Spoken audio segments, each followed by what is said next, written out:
Hi guys, Indigo Priestess here. Hope everybody is feeling blessed and doing amazing. And if you're not, I can 100% guarantee you came to the right place. Welcome to my channel. If you don't know who I am a spellcaster life coach. I'm also a clinical hypnotherapist. I teach people how to connect to their higher self, a cult practitioner, and the list goes on. I'm very excited to do this series. As you know, this is in depth on specific entities. So if you'd like to leave a donation, my information is in the description box below this video. So as you can see, setting up an altar for Hecate, the Greek goddess of magic and witchcraft and of the night. It involves several important elements, and we're going to cover some of that right now. The altar can be placed in a quiet, private area. Always make sure that the area is private, or at least as private as you can get it, even if you have to sometimes cover the altar. And then you want to ideally put the offering table at a doorway, in a corner, to represent Hecate's role as a guide between the realms.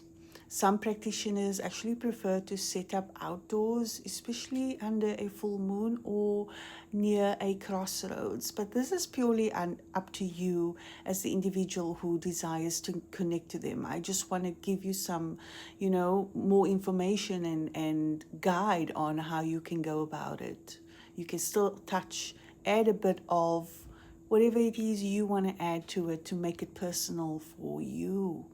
So when setting up an altar for Hecate, facing it north or west is often recommended, as these directions are associated with the goddess.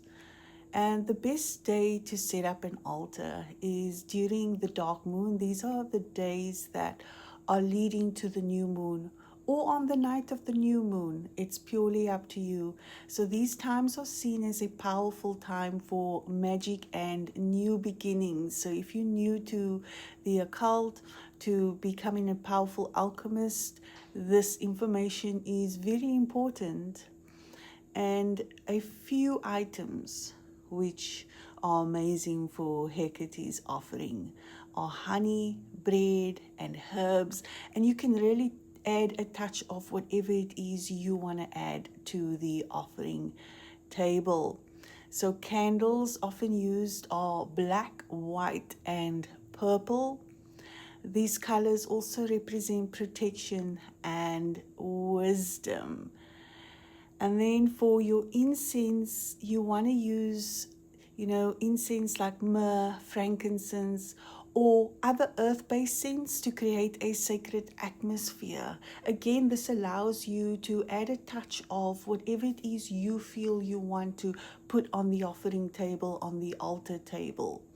So symbols that can be placed on the altar are keys, and the keys, they symbolize her role as a guardian of the crossroads and the threshold between different realms. And then we have the triple form.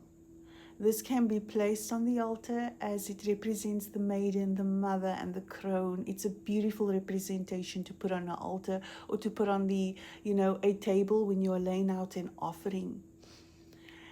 They symbolize her connection to the three stages of a woman's life and her dominion over the past, the present, and the future.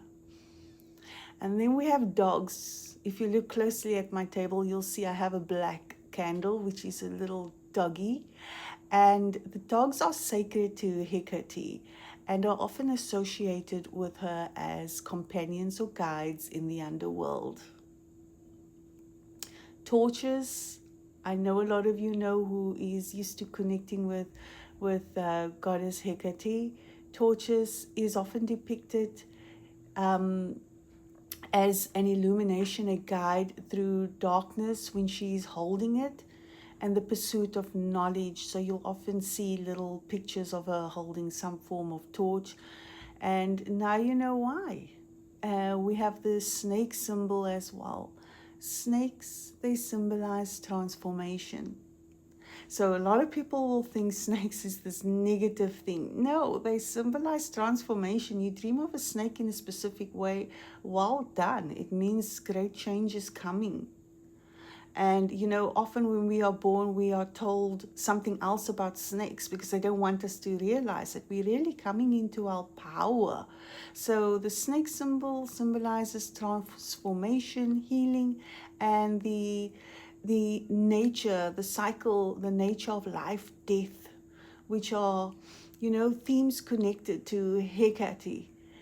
We have wands and staffs, which represents the authority, power, and the ability to invoke magic. And then you can also make your own decorative crossroad design on your altar. And this symbolizes a connection to choices, paths, and transitions. So if you find yourself in a situation where, you know, nothing's really moving, I want to tell you to connect to her. If it is something you desire, connect to her and ask her to guide you in your transition, to help you feel her energy more, to help you operate from your soul and less from your mind. And start off points is when you do something like laying out an altar. As you can see on the altar that I've laid out here in front of you, this is just an example. Okay, you can see I haven't lit the incense. This is an example to show you guys that you can also make your altar your own. Okay. What you can see is my honey, my herbs. I have bread, which is often given to her. Bread and honey, herbs is often given to her on the altar as an offering. You do not need to put an offering down on the altar. An altar can just be a space where you go to connect with her. That is your designated space, and we show her respect. Meaning it can have the symbols that I've just mentioned without the actual offering of the herbs and the bread.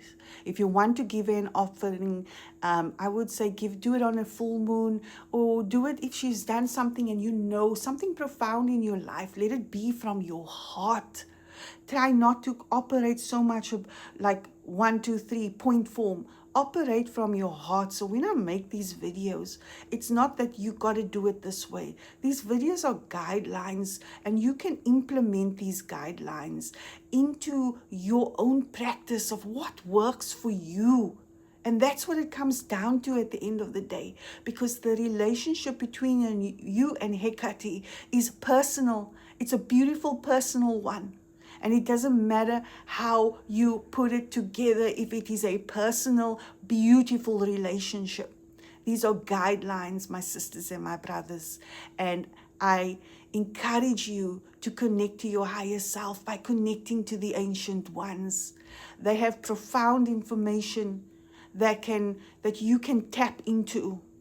By tapping into them, you tap into your higher self. So I invite you, if you are tired of the lather, rinse, repeat, to connect with her. Beautiful energy. And allow her to open those gates. Allow her to open those gates to the world of magic and transformation. Love you guys. Stay tuned for series 4. And that will be next week, where I guide you guys through how, a ritual, it probably won't be on a full moon, but it will be a ritual and how you can do it. Stay blessed, guys. Love you all. Like and share and subscribe. Bye for now.